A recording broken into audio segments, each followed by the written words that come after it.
What's grief? Grief is intense sorrow, usually caused by one's death. Because look at in as itself, love was always there. Lose someone love, because if you never loved that person, grief, no sorrow, depression, nothing. Because what is life without loving? What is life of grief? What is the point? We cannot love of grief, and if we grieve, we can experience love. So that's kind of I just had an idea with. One of the games I recently and still working on it out is Clair Obscur Expedition 3. I saw a video really inspired me to talk about it because to put it simply, the game has when you get to Act 3 at the end of Act 2, there was a fire with the family that killed Verso in the real world. You go around, explore, talk to Clea, figure out Red Noir and Alicia's mother are in the canvas. Everyone has their own grievance. Someone like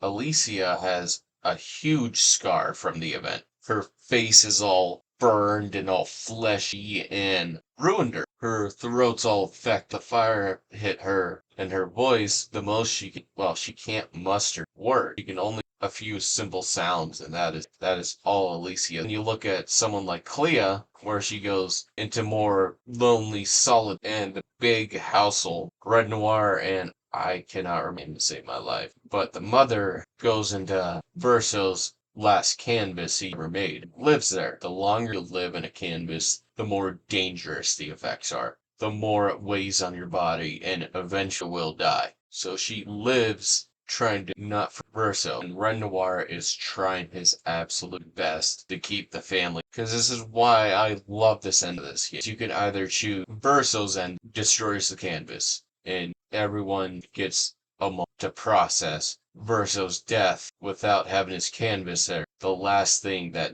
destroyed, so the family. Or you can go with Mael's end, which continues the cycle. You'll live there and see all the other characters. Biggest problem is she's living the exact same course as her mother. She's going to experience everything that her mother, if she the canvas for too long, will die. But there's one major character I cannot go before I end this video, and it's at the end of Act killed off Gustav. That was such a gut wrenching because you grew with this character the entirety of the Act 1. You saw how he was like, you saw how he cared, how he was a good man. So when you get to the end of the level after you defeat the lamplighter, Gustav and Mael go looking for stones so they can skip and throw into the water before Gustav is rudely interrupted by a painted Red Noir attack that fatally leads you to fight this painted Red Noir. You fight him, there is no hope, there's nothing before eventually cut down. This was a rough moment, and don't get me wrong, I love Gustav. It always happened at that thing, but it was rough just to watch him get cut down, killed. And as you play through the game, since